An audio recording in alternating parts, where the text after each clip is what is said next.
വാർത്തകൾ തുടരുന്നു. മെഴുകെടുക്കാൻ ബംഗളൂരുവിലേക്ക് പോയ പനമരം സ്വദേശിക്ക് കവർച്ചാ സംഘത്തിന്റെ ആക്രമണം. കോഴിക്കോട് മൈസൂർ ദേശീയപാതയിൽ മലയാളികൾ ആക്രമിക്കപ്പെടുന്ന സംഭവം പതിവാകുന്നതിനിടയിലാണ് പനമരം സ്വദേശി അഷറഫിന് നേരെ ആക്രമണമുണ്ടായത്. ഞായറാഴ്ച പുലർച്ചെ 2:30 മൈസൂർ ബാംഗ്ലൂർ എക്സ്പ്രസ് ഹൈവേയിലായിരുന്നു സംഭവം. പനമരത്തെ മെഴുകുതിരി ഫാക്ടറിയിലേക്ക് മെഴുകെടുക്കാൻ പോകുന്നതിനിടെയായിരുന്നു അഷ്റഫിന് നേരെ ആക്രമണമുണ്ടായത്. വിജനമായ പ്രദേശത്ത് മൂത്രമൊഴിക്കാനായി വാഹനം നിർത്തിയപ്പോഴായിരുന്നു ആക്രമണം. 2 പേർ എത്തി അഷ്റഫിനോട് വാഹനത്തിൽ നിന്ന് പുറത്തിറങ്ങാൻ കത്തി ചൂണ്ടി ആവശ്യപ്പെടുകയും ഉപദ്രവിക്കുകയും ചെയ്തു. മൽപ്പിടുത്തത്തിൽ അഷ്റഫ് വാതിൽ ശക്തിയായി തുറന്നപ്പോൾ 2 പേരും തെറിച്ചു വീണു.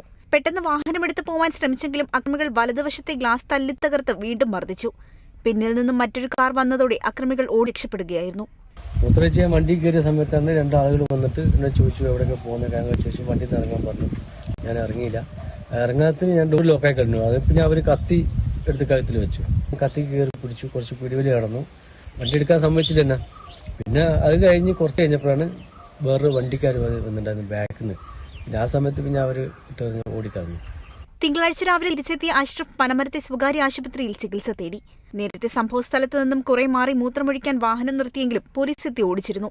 അതിനാൽ ഉത്ഭയം കാരണം ആക്രമണത്തിൽ പരാതിപ്പെടാതെ മടങ്ങുകയായിരുന്നുവെന്ന് അഷ്റഫ് പറയുന്നു. Kerala vision news, Wayanad.